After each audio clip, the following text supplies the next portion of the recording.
I'm Lee Glazer. I'm the director of the Lunder Institute for American Art, and it's a great pleasure to welcome all of you who braved the weather forecast this evening to tonight's program, Theaster Gates on Land. It begins with a talk by Theaster Gates, and then we'll move over here to a moderated conversation between Theaster, Myron Beasley, and Daniel Minter. And I'll be introducing Myron and Daniel at the beginning of that portion of the program. Now, many of you, I suspect, have been in this auditorium before, just over a year ago, when Colby first welcomed Theaster to campus to celebrate the founding of the Lunder Institute and give its inaugural lecture. The Lunder Institute for American Art was established in 2017 through the generosity of Peter and Paula Lunder, who, as most of you know, had already made the Colby College Museum of Art a renowned location for the appreciation and study of American art. The Lunder Institute aims to extend, expand, and amplify that mission, serving as a dynamic laboratory for generating creative research, collaboratively and across disciplines, but always with American art at the center of our work. Over the coming year, in case you're wondering who we are and what we're going to be doing, we'll be ramping up our Visiting Artist and Scholar program, planning summer institutes, announcing our first group of academic fellows, and also developing partnerships and opportunities for artists, scholars, and students both within Colby and beyond. Now, one of the interesting things about being here, we're at something of a remove from Art World centers here in Waterville, Maine. But the Institute draws strength, I think, from its unusual position within a small liberal arts college, and indeed from the state of Maine, and its long history as a place of artist retreat, regeneration, and production. One of the other things I think that separates the Lunder Institute from other research centers at universities is the way in which we have centered contemporary artists in all aspects of our work. And that brings me back to Theaster Gates. We're delighted to welcome Theaster back to campus in a new role, this time as our first Distinguished Artist in Residence and Director of Artist Initiatives. Trained as a sculptor, potter, and urban planner, Gates's accomplishments are prodigious, and I'm not even going to attempt to summarize them here. This summer alone, his work was presented in solo exhibitions at the Kunstmuseum in Basel, the Sprengel Museum in Hanover, and at the Prada Foundation in Milan. This year, he was also awarded the Nasher Prize for Sculpture, as well as the Urban Land Institute's J.C. Nichols Prize for Visionaries in Urban Planning, and he's also a visiting scholar at the Getty Research Center in Los Angeles. Now, during his three-year tenure at the Lunder Institute, Theaster will be working closely with our leadership team on long-range planning and helping us to establish the structure and creative direction for how we host and nurture visiting artists and how we can provide opportunities for them to retreat, research, and develop projects. Theaster's appointment is also intended to foster his own artistic practice, which is polymorphic and interdisciplinary, but also focused around recurring themes and concerns, including land and ownership, migration and displacement, the dissolution and reformation of communities, and the ways in which artistic vision can lead us to develop new narratives and new modes of assessing and understanding objects, values, and relationships. And those are some of the ideas that I think he'll be sharing with us this evening. So please join me in welcoming Theaster Gates.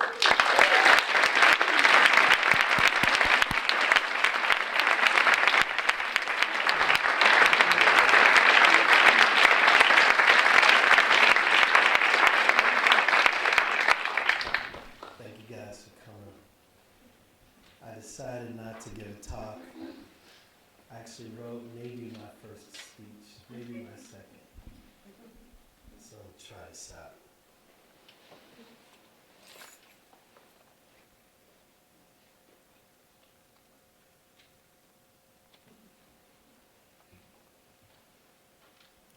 In the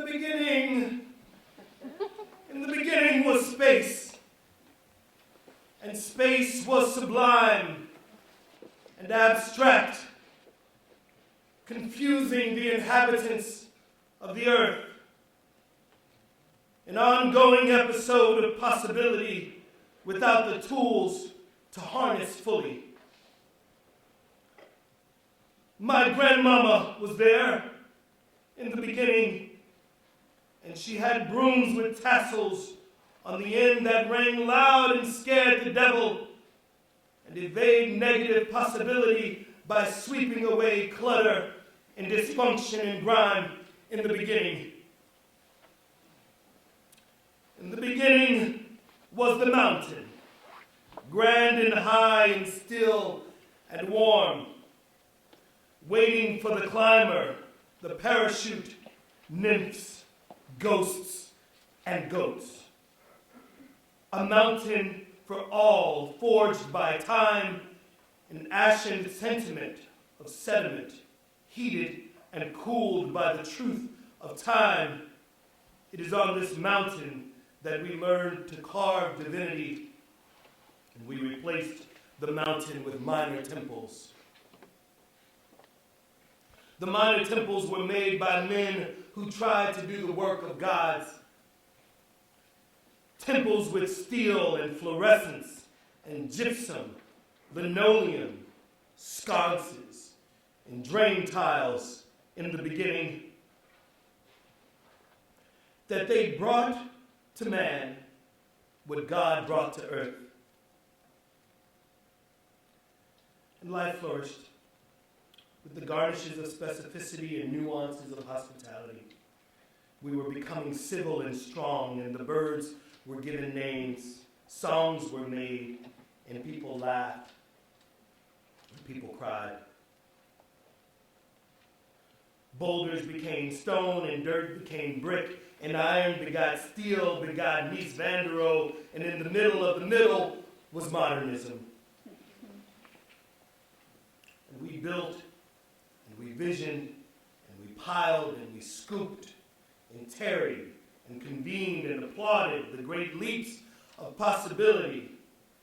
From our mainframes and our office towers, we commodified space, and space commodities soared. In the middle, we disposed and cluttered and slated and read. We stacked and restacked and shined and prayed. In the middle, we wanted our spaces white, sanctuaries pure, and our air cold, even when the air didn't want to be cold. But we don't have that problem in Maine. In the middle, man could be whatever man could afford. In the middle and off to the left was blackness, quiet and strong, present, but only just so, an archive of life and hope. The sisters were there, godly as ever, and even so, there was darkness. Darkness so deep, stories were written on the minor temples and on the stone and on the dirt of pots and the pots of dirt. Stories were written on papyrus and the trees, the stories of black, how we got over, and who is we, and what might we be. In the middle, we cleaned and cleaned, lifted and buried, hauled and scraped, and suffered and rented and wearied.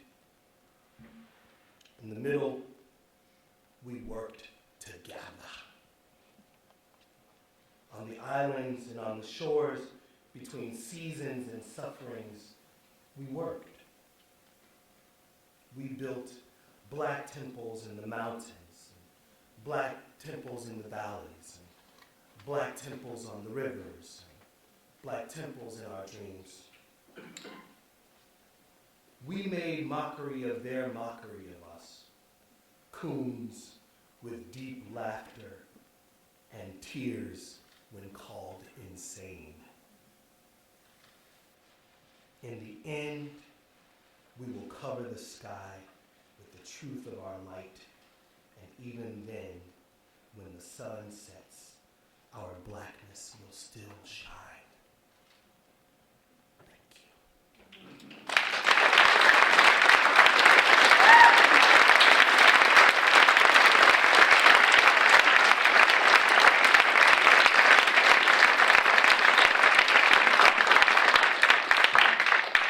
Artist talks to me is so boring. It's just like, all right, just give me 27 minutes and the PowerPoint. We'll figure it out. But I decided rather than talking through some kind of way of understanding the work that I make, I would write a poem. And I think that poem feels fitting for tonight, where the examination of space will actually land on one really specific topic. And I'm quite excited to have invited my friends to talk with me about space, but more particularly a kind of black space in Maine. So with that, I'll invite Lee back up.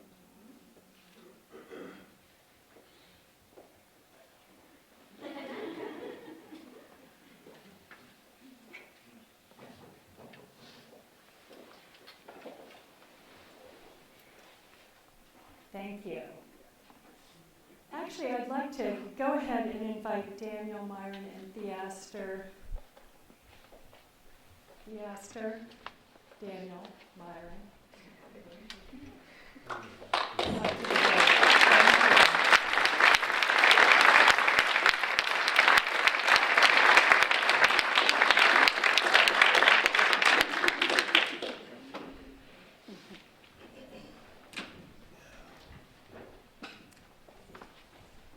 So let me quickly introduce Daniel Minter and Myron Beasley, and then we'll get on with the conversation. Artist Daniel Minter is a painter, printer, sculptor, and illustrator whose works have been widely exhibited both nationally and internationally, including at the Seattle Art Museum, the Portland Museum of Art, Bates College, Hammond's House Museum, and the Meridian International Center. The recipient of numerous awards for his work as a visual storyteller, Daniel has illustrated 11 children's books, including Ellen's Broom, which won a Coretta Scott King illustration honor, and The Riches of Osceola McCarty, named an honor book by the Carter G. Woodson Awards. Though he is from away, as am I, Minter is now based in Maine and has been for nearly 15 years, where he uses his art as a tool for dialogue with his community.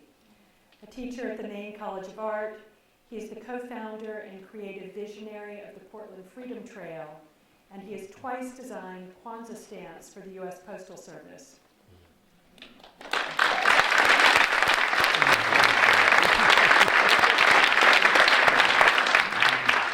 This fall, he's artist in residence at the University of Southern Maine in Gorham, where his exhibition, Other, Displaced from Malaga, will be on view until December 9th, and I encourage all of you to drive down and see it. The exhibition retells the complex story of Malaga Island, which will be the subject of part of our conversation this evening. Malaga is a small island on the coast of Maine that had been a community of mixed-race fishermen and small subsistence farmers until 1912, when the state of Maine purchased it, and under orders from the governor, forcibly evicted the entire community, removing the buildings and even exhuming their cemetery and erasing their very existence. Other, Daniel's exhibition, combines historical photographs and archaeological artifacts from the island with Minter's own artwork, reflecting abiding themes of displacement and diaspora, ordinary and extraordinary blackness, spirituality in the Afro-American or Afro-Atlantic world, and the recreation of meanings of home. Myron Beasley is Associate Professor and Chair of the American Studies Department at Bates College, where he also serves on the Program for Gender and Sexuality Studies. Trained at Harvard, the Sorbonne, and Ohio University, Myron's ethnographic research has explored the intersection of cultural politics, art, and social change in Brazil, Morocco, and most recently, Haiti. And he's part of a growing community of cross-disciplinary scholars conducting participatory research that aims to inform, empower, and emancipate. Along with numerous awards for his outstanding teaching, Myron's research and writing about art and cultural politics has garnered numerous awards and grants, including some from the Andy Warhol Foundation, the Mellon Foundation, the National Endowment for the Humanities, and most recently, the Kindling Fund. In addition to his long list of publications, including a volume on the topic of necropolis, African diaspora, and performance art, due out in 2019, Myron is also an international curator. Closer to home, he orchestrated Repast on Malaga Island last July, a performative dinner that served as a public memorial to the lives of the mixed-race community that inhabited the island before being forcibly removed.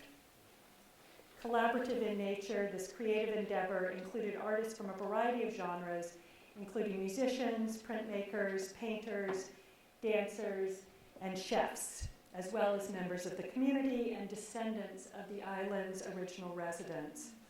A video of the performance can be seen in Daniel Minter's exhibition, Othered. So please welcome our three speakers, and I'll head over to the stage.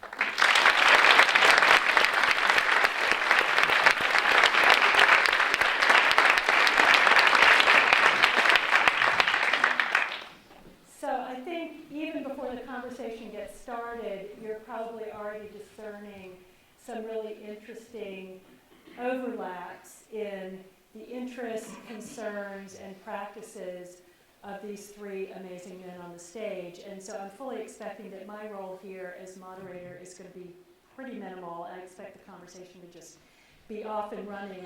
But I thought that one thing that would be really interesting to hear from each of you is to talk about your first encounters with Malaga Island and also how you've engaged with it.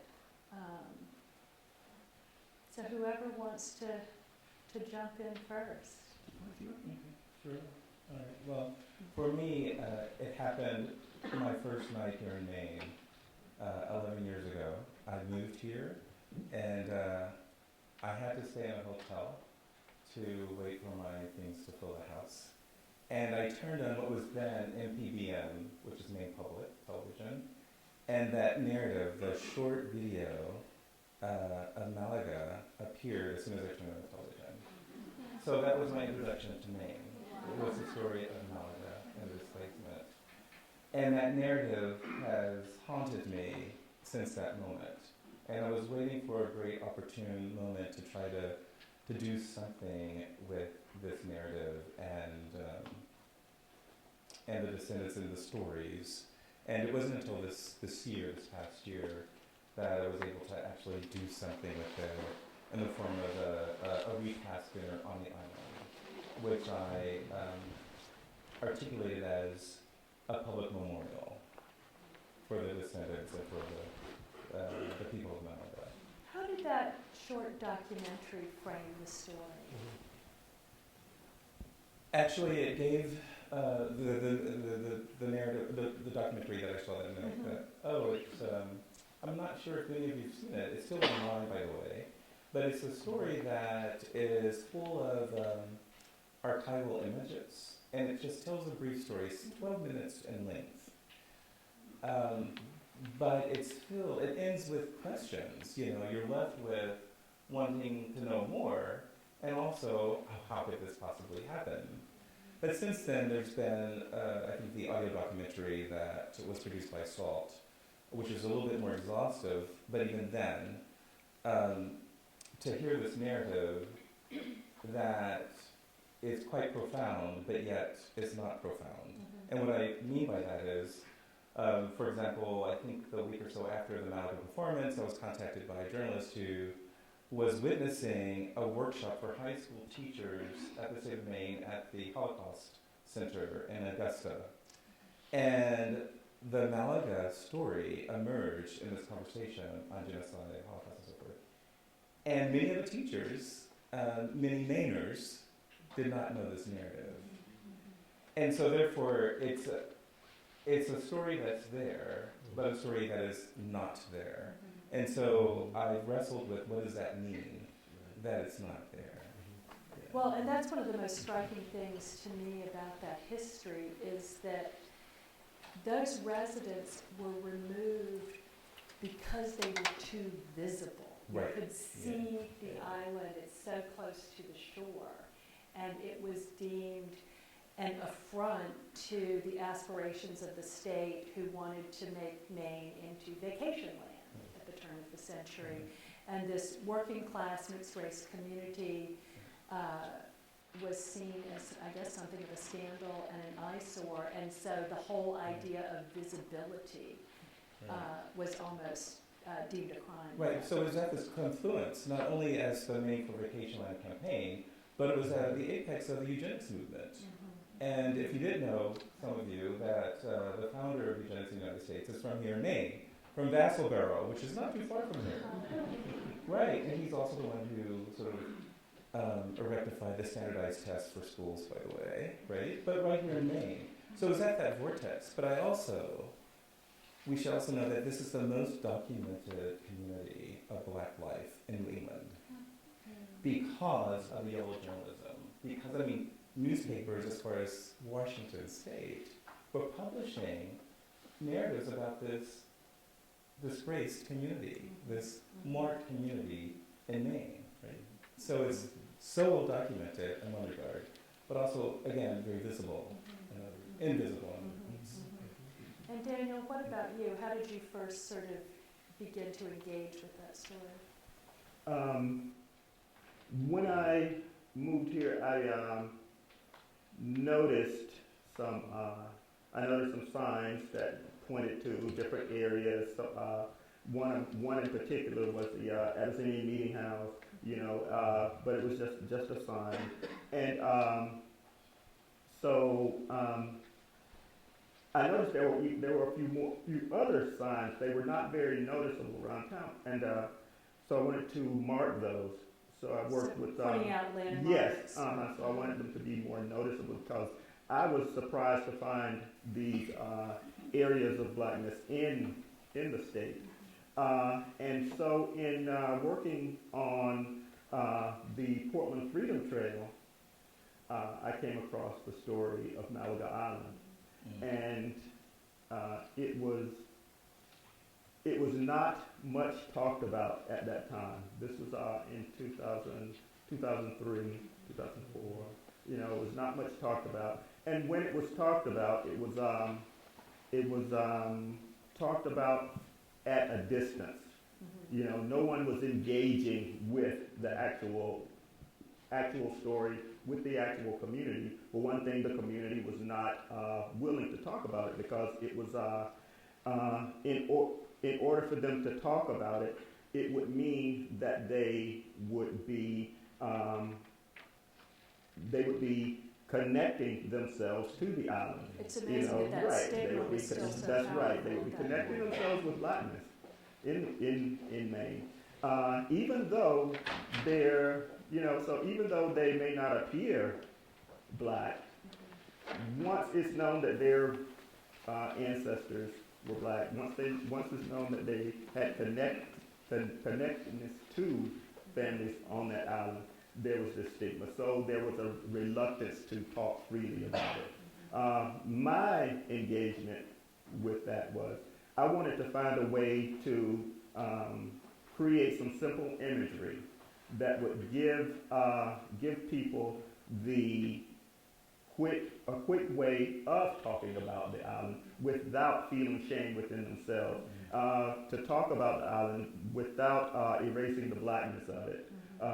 So I made a few simple images that would help people to retell that story and actually engage in the actual story of it, and so that younger descendants could actually talk about it. and feel some sense of ownership of it, instead of it just being a disturbing myth or a disturbing tale that should be hidden.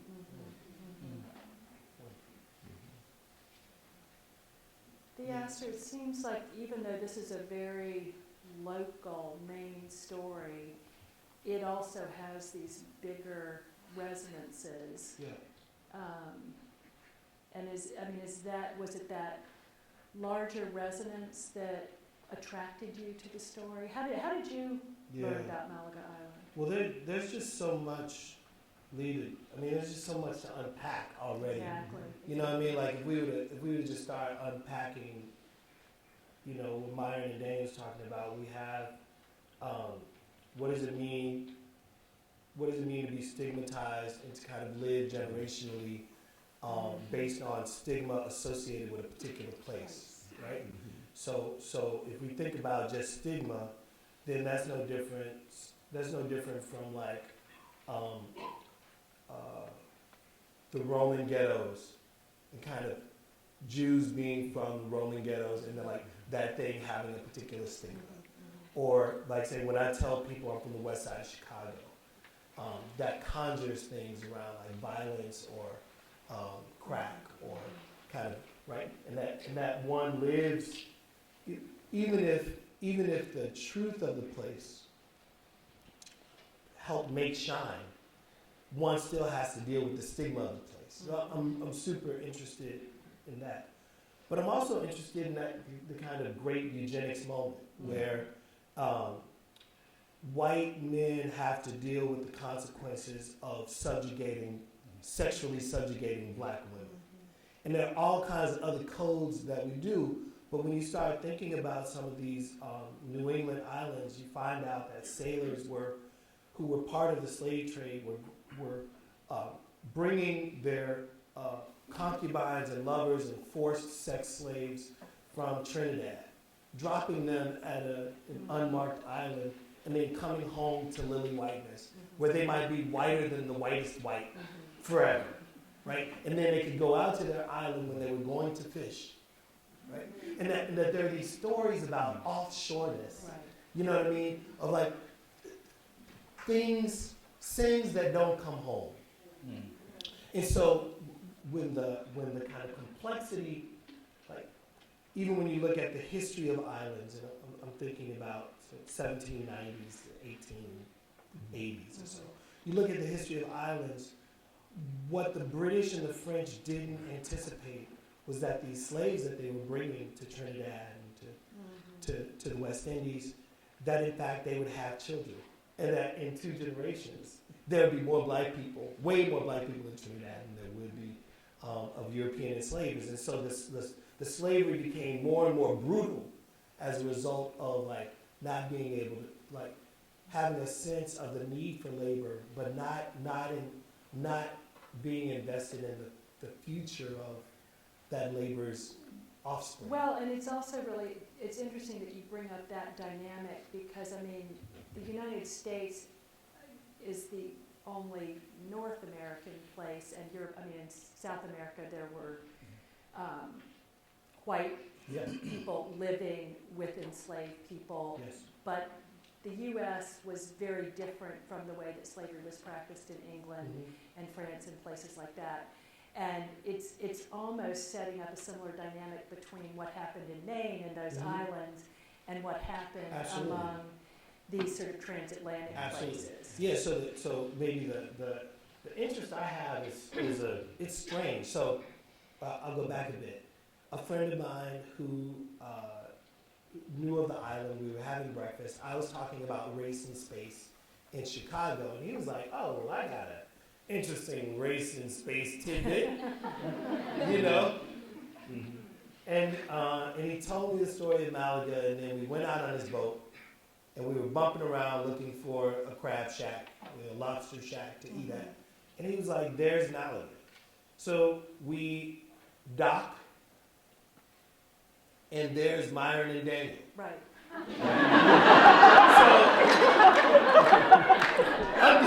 So you know, oh, there's Theaster. right.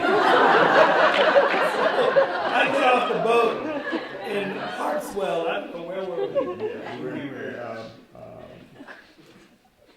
Phillipsburg. Right. Yeah. So I get off my boat. It's a nice boat. Get off the boat, and then I see these two brothers. And I'm like, of course I would probably know these two black guys. And all the white people on the boat are like, Theaster, do you know the only two black guys here? And sure enough, Myron's like, Theaster! and so,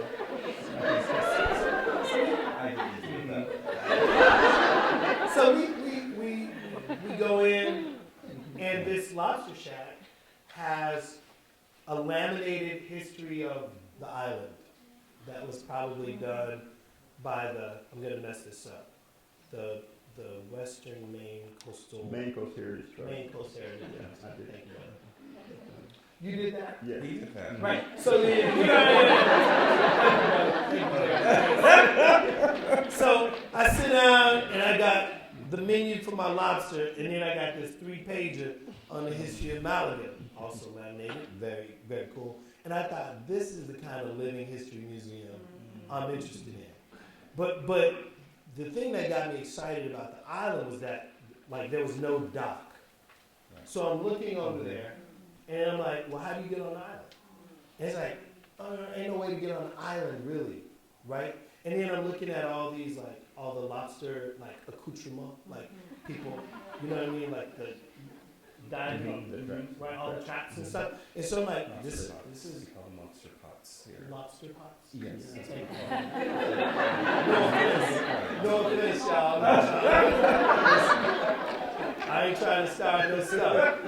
So, but I'm checking all the stuff out, and I think to myself, you know, these brothers have dealt with the education piece, and they're connecting with families. I'm interested in the question of mixed races. Like, all of a sudden, I'm thinking about the French in Algiers, and I'm thinking about, you know, the Portuguese, you know, in the Congo. You know, I'm just like, I'm all of a sudden going to like, what's the language of being mixed in the world, and how have people dealt with the truth of the complexity of interracial love, subjugation, like these new people. And could Malaga, in some symbolic way, be the home for all mixed race people, right? So then it was like, well, who owns the island, right? So then I'm back at the trust, and I'm like, well, how much does the island cost? And I'm like, you know what I mean? And my brain is like, all right, I could buy the island, and then we could all invite people back, and they could have ownership in the island, and then we could have a museum. We could turn the lobster shack into a museum and build a bridge between the lobster shack and the island, right? And so something was happening around land in my brain, because that's the way my brain works. So then it was like, oh man, for all the people who care about the microclimate around Malaga, we could have these biologists and these botanists and ethnographers and then social scientists and artists and an entrepreneur, a developer. Like, we put all that stuff together, and then it's like, oh wow. In the same way that Maine was inviting New Yorkers and Bostonians at the turn of the century to imagine this place that's unfettered, that like is the fish so huge you can't even get them out of the waters. You know, that Maine was becoming a place for tourism at the turn of the century. Is there a way that by exposing the beauty of the complexity of this history, there might be new additional trajectories of storytelling and opportunity for Maine? And so I think I was equally excited in the local story, but I was also like, oh, this feels like a kind of platform story that is now kind of inspiring a body of work that I'll do in February at Palais de Tokyo. I'm doing an exhibition called Amalgam, which is a kind of play on Malaga. And amalgam is about the mix. It's about, like, if we were to think not only about mixed races, but about mixing broadly as a kind of conceptual idea. What would happen if modernism and Impressionism had sex? Or what would happen if pop, met kitsch, met woodworking? And so in that way, I was trying to do something that was not immediately just about Malaga, but it was about the beauty of the mix. Right, and it's about pressuring these categories that we think are so neat in Imagine these that. taxonomies, and so it's not just about telling a story about mixed race people in the wake of slavery, but it's also about destabilizing maybe our whole concept of race, the stories that we've told over time about race. Yeah, and it's, in some ways, it's trying not to just be in the past. Yes. So let's say that one part of what we're talking about Yeah. is a kind of historic reflection on the bad things of Maine and right, there's that. And that needs to be understood and unearthed because there are foundation stones on that island that still attest to the fact that people live there. We want to know that stuff. But then it's also like, when How the do you tell protest this? is over, then what? And I think a more interesting or equally interesting device would start to think about mixed race futures or that island's future as a way of acknowledging that there was a history. You start thinking about its future. So with that in mind, that sort of future vision in mind, let's talk about the issue of the archive as it relates to these kinds of, excavations of history, remixings of history, and so forth. When you talk about archive, that relates directly to the way that I wanted to use the old photographs, the archaeological material that was recovered from Malaga, the natural materials from Malaga, and include those in telling the story. And in order to place not necessarily place all that in the past, but to lay that groundwork that this is what we know. These material objects exist. This is true. Now what does this truth mean to us? What are we going to do with it now that we know this? How do we incorporate this into our bodies? How do we incorporate this thinking? That we know this now. We can no longer say this didn't happen. We can no longer make up things that didn't really happen because we have this material, and the material speaks for itself. And if it can't speak for itself, we have scientists who will do the talking. So then artists make that step beyond that. So we can start talking about the future. We can start talking about things that don't exist. Talk about things that we don't know are true, but we would want to be true. Okay. Right. And like an ethnographer could choose to reconvene the people of Malaga, and that would be one kind of data-driven, research-based, and they could glean the story. But why not convene a dinner that acknowledges the life and death of the thing? Absolutely. Which is what Myron did. You know what I mean? And so there's a way in which, clinical, academic things can do one part, which is important. Substantiate the material, but then there's all these ways you can freak it. That a family member or a set of family members with much more.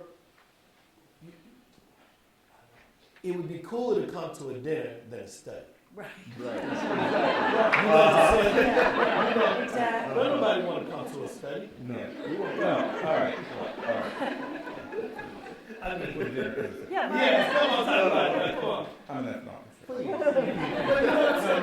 No, I totally believe that. I mean, that's, I'm a critical scholar. I believe that not only do I do work and write to my colleagues in the academy, but it's about making my work accessible in a variety of many ways. Yeah. And I've often used art and art making and curating as a way of making my work accessible, Yeah, right? absolutely. Because I think that's when it's transformative. And though the Academy sadly teaches us to only communicate in a certain language to our mere colleagues, so that's it's sort of limiting. But for this kind of work to be transformative, it is important that we think of alternative ways of representing and presenting the work. But now the archive sets up a really interesting situation, and one thing that I appreciate about Daniel's show is that he plays with material culture, but it's pointed to the future, right? And even his artwork, the visual paintings, are to this future, a different kind of narrative about Malaga. What if, or how it might be today, or who are these people today, right? Which is really kind of beautiful, but the archive also presents this understanding of questioning what is the archive. So it's just not these, it's not just material culture as in the coat or the images or the newspapers for which I derived the project, but also it's gesture, it's movement. So what are ways in which we can think about the archive in a way and transmit and preserve movement, gesture. Yes.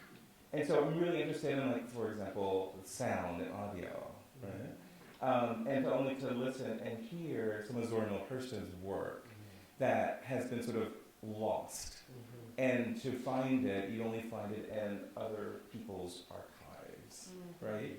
And so what does that mean to listen to her and listen to even the nooks and crannies of the sound, because the tape was almost melted from transportation. I mean, all those little cues are so very, very important, but also the absences. So the archive is just not about, these artifacts, but it's also ways in which, hard material culture, but they're also, it's ephemeral. And that's what performance is. Performance for me is also about this, it leaves us. It's not stable. And it's also this thing about what we imagine it to be and the possibilities of what it could be, right? And so I love the thought of this misogyny, of the mixing, and thinking also creatively and critically about possibility. And that's something that we often don't think about a great deal. Yeah. There's I have a good friend named Alex. She's from Virginia. When I see Alex, Alex looks black to me. But there's nothing but Alex doesn't know that she's black, or she can't say exactly what she is. She might call herself a mutt, let's say. But the blackness in Alex is evident to me because I can see blackness, right? But because there's not a photo, because they kind of smartly kept certain photos away from certain, Absolutely. right? That Virginia's filled with black people that don't know they black, or filled with black people who don't think they white too. Right? And so what excites me about being in Maine, right, and being in a place that seems largely white, is that in the end, nothing is pure. Right. Absolutely. And that sometimes what excites me is this possibility that since none of us are absolutely one thing, there might be room for all of us to care a little bit more because we all might be cousins.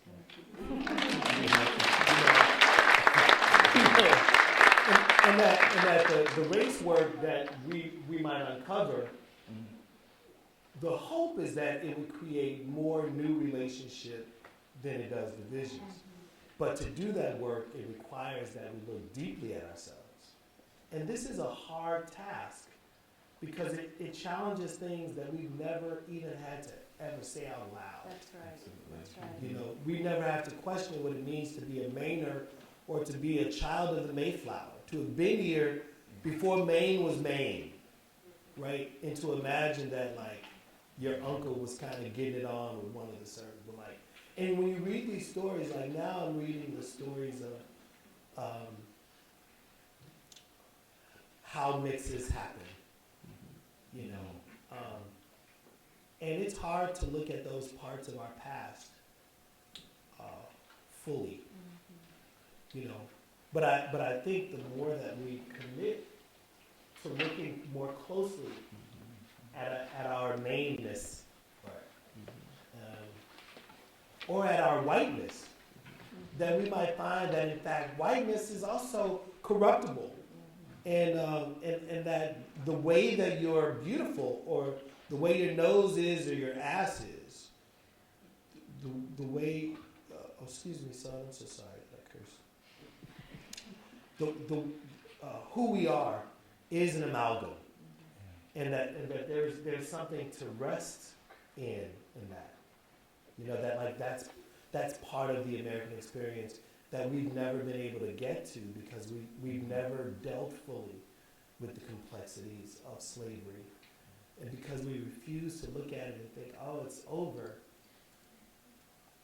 it means that we can only accept Obama as like Hawaiian or something, like, you know, something else. We're not ready to deal with the fact that he's an amalgam. You know, he's a mix. And that we birthed him, of the complexity of the world, you know. So I'm excited about The that idea of that. Okay, the people of Malaga were mixed, and they were a community. They were a whole. They would go back and forth to the mainland, but they were a mixed community. And they were aware of this. Okay, and for 100 years, the only identity that they had was a blackness. You know, the island, it was the black island. You know, black folks. You know, so that's why the people who appeared white could not talk about it. So, but the younger people, the younger generations, are able to embrace that. They're able to see that as their identity, Yes. even though they appear pure white. Yeah. They understand that that's an illusion, really. That they have blackness within them, and that they are descendants. So, but the thing is, you can't understand the Malaga Island story until you realize that that's what it is. It's about that mixing, because people will still ask, why are so many of the descendants white? Yeah. Well, I think You know, at that point, the person, the young woman who gave the testimony at the dinner, yes, who reflected on her grandfather, and they were from the island, and they landed in Portland, and it was a census year, and the gentleman just looked at them and said, "Oh, you're white." Just marked them as white without even asking. And from that, before that moment, they always identified as black. So with the stroke of a pencil, yes, and without asking them, because of how they, the skin performed to them, right? He just marked them as white. You know, That's amazing. this just reminds me of, like, let's say, stay on this archive thing. So my body is an archive, Right. let's say, or like the person you're talking about, their body is an archive, and it functions as an index to the history of the people of Malaga, right? So let's say 1912, you're obviously black. I would run, right? Like there's probably not a lot of room for me in Maine 1912. I'm just saying, right? And so for the folk of Malaga, they either ended up in an insane asylum. Some of them did, right? Some of them did. Or they had to figure out where they might be safe in the state. yes, to leave. Right? So then you ask, well, how is it that all of the white-looking Malagans stayed, or more of them? That's called passing, Yeah. right? Yeah. And so then all of a sudden, 1911, 1912, you have the possibility of, even though a person might have blackness in them, the possibility of passing becomes a kind of survival technique and also a way of articulating by the census a state free of certain preconditions. But what's so fascinating about that census story is that that wasn't a choice that that person made to pass. That was something that was imposed on them Absolutely. by a bureaucrat knocking on their door. I mean, that's kind of mind-blowing, right? Well, they passed, but they were still called niggers. You know, they were still called Malagos, and that was a derogatory term. Right. You know, they still do it to this day. They still do it. Yes. Yeah. I mean, the thing that's cool, like we're talking about a people in a really particular place, and in an academic situation, all of the complexities that are generated as a result of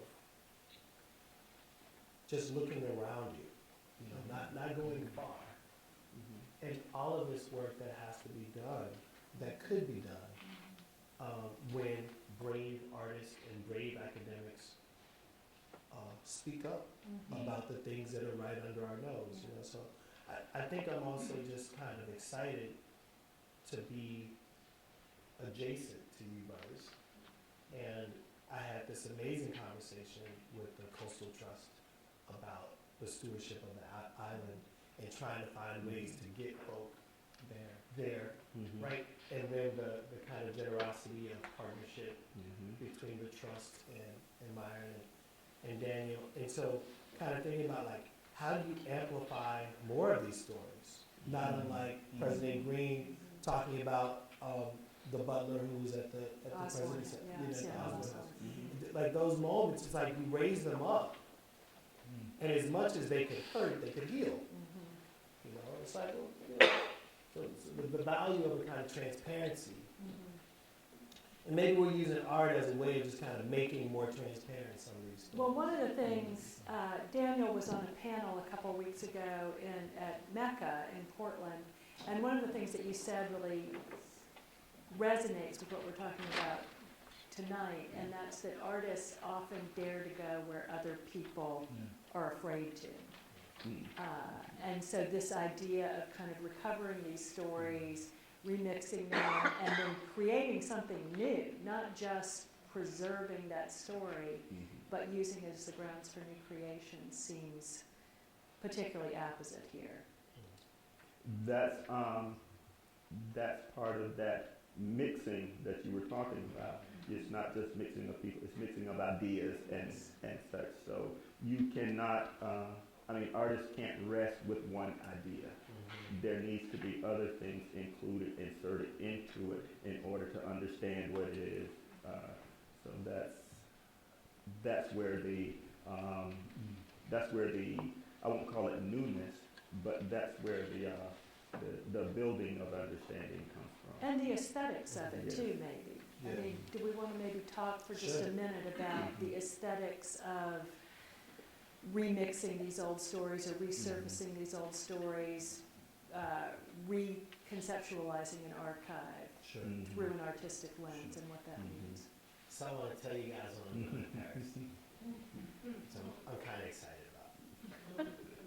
So it's a big room. It's a big room and some little rooms. And one of the things I am in the middle of is, you know, I live in Chicago part of the time. There's a ballet company in Chicago called the Jacques Ballet. Jacques is super cool. So I'm basically commissioning this dance that's called the Dance of Miscegenation. That'll be principal male dancer, principal female dancer, and a younger dancer that dance the dance of an interracial romance, let's say. But the dance has in it the kind of complexity of subjugation and desire and like, oh, we all happen to be here. Because I'm really curious about like, how did black people end up on the island, right? I keep asking that question, like, if we're talking about 1850 to 1911, how did black people end up there? Was this part of an underground, boom, boom, boom? And then, what would make these other white folk more interested in living in an intentionally mixed community, right? So the dancers will try to. Those are the briefs that I'll give these dancers: a black male and a white female, and this mixed race dancer, and so that's one piece. Is this video work, new music by me, and then this kind of choreographed thing that'll become a film. We'll see how it goes. But the other thing that I'm doing is my friend Chris and I were talking about just casting mixed race people around the world. And not just black and white, but just kind of thinking about how now in fashion, to be mixed is almost the preferred way to be like Japanese Mexican. You know what I mean? Like that it's not about a kind of pure whiteness or a Germanic cheekbone, or that it's actually like weird. You know, to have a melanin complexity.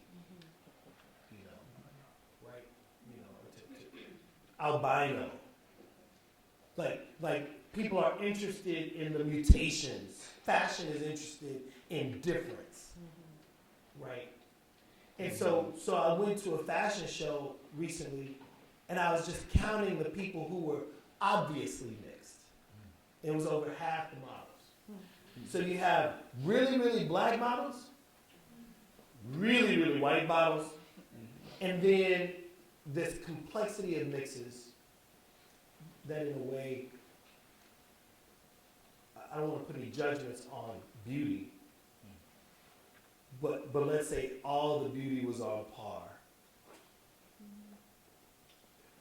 plus, and that in this mix, something else was happening. That was kind of special. That if we were to really talk candidly, maybe something really beautiful could happen sometimes.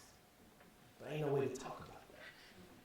Right? And so I'm really interested in how an industry like fashion that used to be about, you know, a whiteness, and models couldn't get it, you know, whatever, or even in the film and entertainment industries, more and more there's this kind of complexity where people are interested in freckles. You know, it's y'all know what I'm saying? You know, when y'all look at Vogue and there's a beautiful, you know, Lupita's on the cover of Vogue, and you look at this black skin that's now on the front cover, and they got the makeup right. What do we say to ourselves as white people when we see Lupita? Wow. You know? Not unlike when I would see the Italian guy on the Versace in Uomo. I look at my magazines and I see a hot Italian guy with his hair slicked back. And I'd be like, wow. I want my hair like that. I wonder if white people sit at home and they look at Lupita and they go, damn. Oh, yeah. How many darkening tablets do I have to eat to get that skin? You know? And in confronting some of this stuff, you know, fashion, the corporate side tends to, you know, it's like, hey, fashion is willing to look at the mutations and say, all of this is beautiful. So let's get back to the question of archive. You were on aesthetics. I was just Aesthetics of the okay. archive, or aesthetics 'Cause I love of this. these interventions. Yeah. And Yeah. how does sort of the historical residue, historical traces inform the fashion industry and transform the fashion industry? Well, okay. One of the things that well, I guess it's a little bit different from that, but it's a little similar in that if the island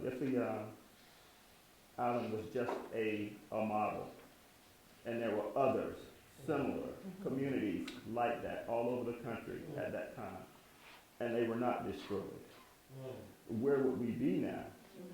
You know, where would we be now if those communities had not been destroyed? Because they were intentionally erased. So this progress that you're talking about, has been retarded, you know, pushed back. It was cleansed, and is that that impulse, is it still in the air today to cleanse this? Yeah. You know. Well, I don't think we need to look too far to answer that question, right? I mean, so we've got That's one of the two sort of- things going on simultaneously. I mean, you're talking about how, A symbolic acceptance of mixed race beauty and the and a consistent, commodification of and a it, commodity, right? maybe because of, and then utter segregation in the truth of our lives. So that we uphold this thing as possible and commodifiable and beautiful, but we actually still don't know how to have relationships with each other.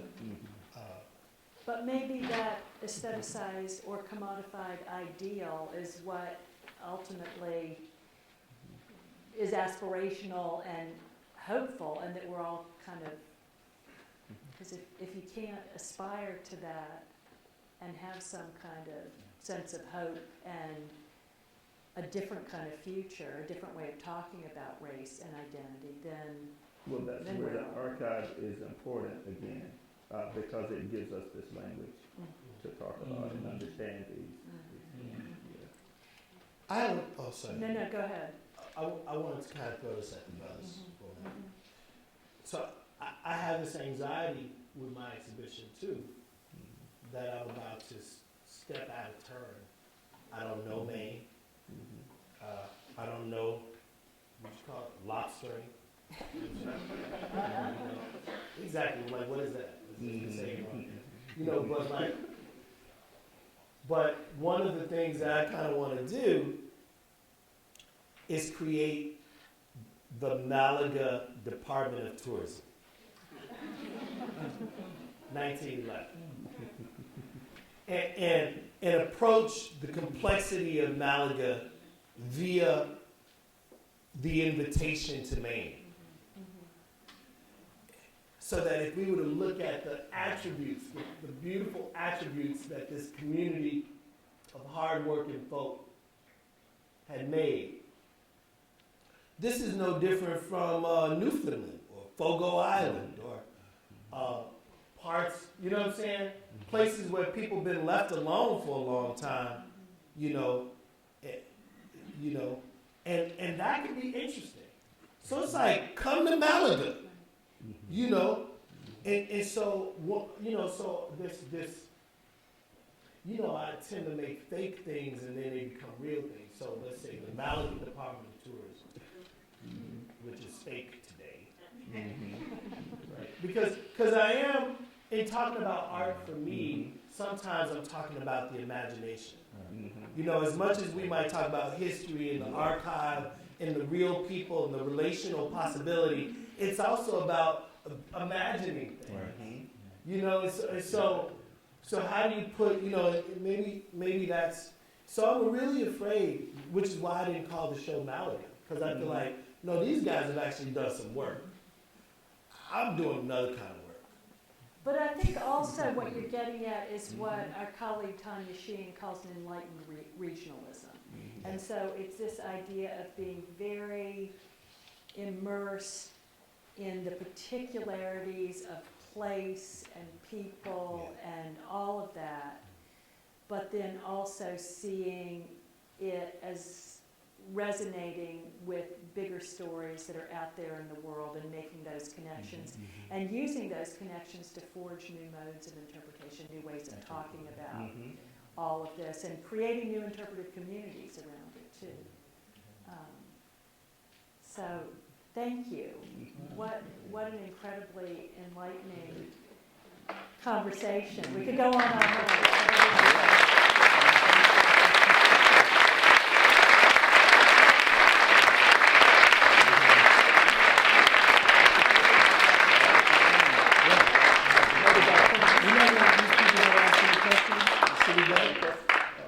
We got time for a couple of questions. Yeah. Professor Gates, Yes, sir. you're with the band. Yeah. What part does music play in your life, and how does it influence your art? Woo! Good question. So, if I can keep it on Malaga, so we're in the middle of, the monks are coming tomorrow to score the music for these dancers and to it's like a working session. Part of the beauty of my residence here at Kobe is that I had these moments to actually produce art. And in this case, when I didn't have a material form, like let's say Daniel has the materials from Malaga, the cups, the cast iron parts, the bits and box. I didn't have that, so I started making up narratives. I started reading about seafaring songs and songs that Mainers, sailors used in this region. And I started reading about the climate. And then I imagined that Malaga was actually named not after a survey of the lumber that was on a boat. I believe that a Moor left Malaga, Spain, hooked up with these white boys that were in the slave trade, retired to Maine, got him a white wife, and then eventually put her on the island so that they could be saved. Bought the island. There's a story of a black guy buying the island and the rumors of the history of Malaga, right? So in a way, Malaga is actually New Malaga, let's say. And in my music, we're playing with that, right? So because I think that in a way, my music can imagine things beyond the material truth. It could ad-lib. Then I thought there's this Korean music called pansori. It's like a folk music. It's really emotional. You know, it's like the sound of rain might be performed. Wailing and screaming is part of, like, good black music. The Korean music is like good. And so I've been playing with sound over language as a way of addressing the unknown. So I've just been abstracting language as a way of trying to get to a music that would be a sincere music. So without me having to lie and make up stuff about where the founder of Malaga is from, I can just moan my way through.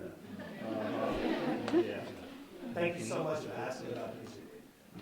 So in honoring the overlays that have been part of your discussion, how do you intervene with what we know about indigeneity and the indigenous experience as consonant with the Malaga experience? Yeah. Ooh. Right. So, one of the things that's been really exciting to read about early Maine and the voyages,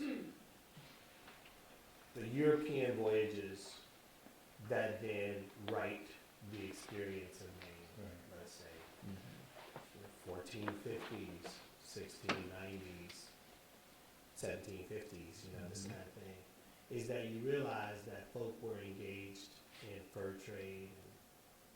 trade with indigenous communities for a long time. And a lot of that stuff is undocumented, but some of it is documented. And, you know, which is why, like, sometimes when I'm talking about blackness, I'm actually talking about the thing understood, understood, right? Like, I'm not actually talking about blackness alone. I'm also talking about Indians America. You know, that Native Americans play a big role in the definition of the American experience, and maybe even the way that I understand the black experience. I feel like black is this like slippery code for like not white, you know, or like not from way over there, and like not from way over there looking for gold, or you know what I mean, or looking for India. It's like really, we're looking for India, you know. And so I think your question is absolutely right. Like, is there a way? Like, there are things that are before. And so an acknowledgement of that feels absolutely right. This, sister, hey, out there, did you have a question over here? Yeah. Here? Yeah. You and then we'll It come was back. similar actually to Danielle, but was to ask if any of you had insights, questions, or stories that related to indigenous Wabanaki, either as part of the heritage, mixed heritage, or the land of Monica. No, lay one on us. By the way, Yeah. and thank you. No, thank you. Do you have any stories? I don't about Monica, no. There's not documented stories in the way that you may be thinking, but there are stories within the material that's under the ground, the material that's in there. Their presence is there. And I don't know if, and as far as the name, Wabanaki, I don't know if that is the name that you would use, but their presence is there in In the archaeological yes, record. the presence is there. But imagine, I'm going to be curricular for a moment, but imagine how we're talking about a very tiny island, Yes. right? We're talking about a very tiny island, but we're talking about the whole country. Exactly. Yeah. So imagine that this place that is in Maine, what it could do for a 19-year-old Yes. who's trying to understand geography, right? Or comes to this place and we're trying to figure out what do first years study. And it's like all of a sudden, if we do a survey of the state is so much more rich and complex than the valences that we currently use. So if part of what we were interested in is making whole adults, forming, stretching the brains of young people, then it is totally reasonable that we would be asking not only what is the European history and ancestry, but we would be asking about these layers of Maineness, Mainerness, that are below the earth, that require a little bit more. And I think it would be super exciting to have a place like Colby, a place like Bates, be places where the study of culture, because really dumb, complex race shit still happens here. And I think that it happens because there's a refusal. There's no need for, it's like, okay, if we're in economics class, I ain't got to deal with you. If we in African American studies, I ain't got to deal with you.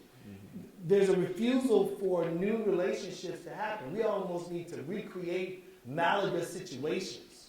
We need a mini Malaga. Anyway. One more question. No, I actually don't have a question. I just want to share that I keep this refrain is in my head around this conversation, around what Audre Lorde, the Black feminist scholar, writer said, is that we occur everywhere.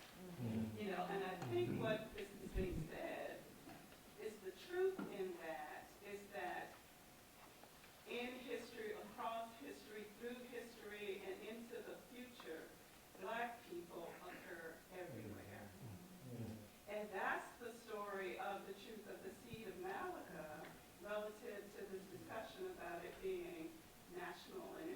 Mm-hmm.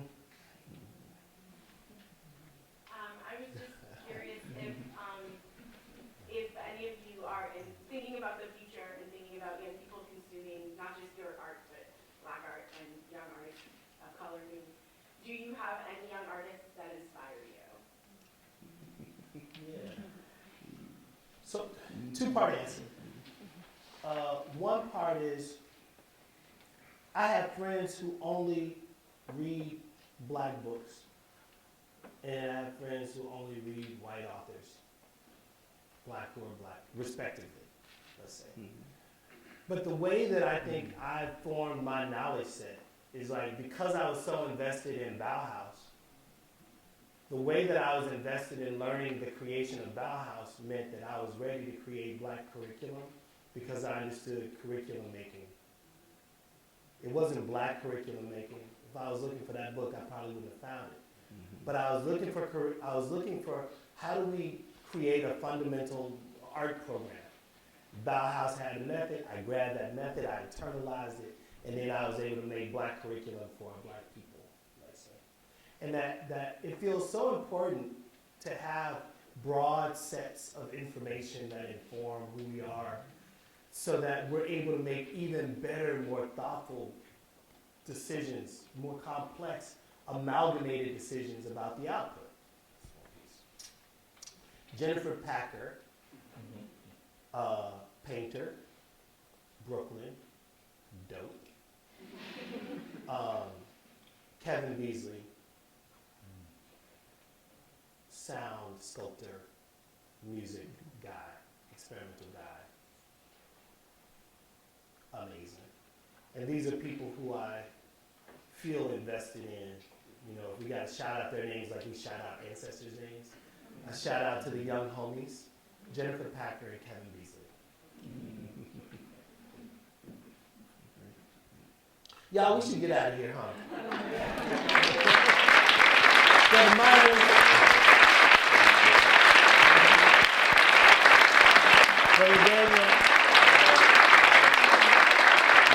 Sister Nina.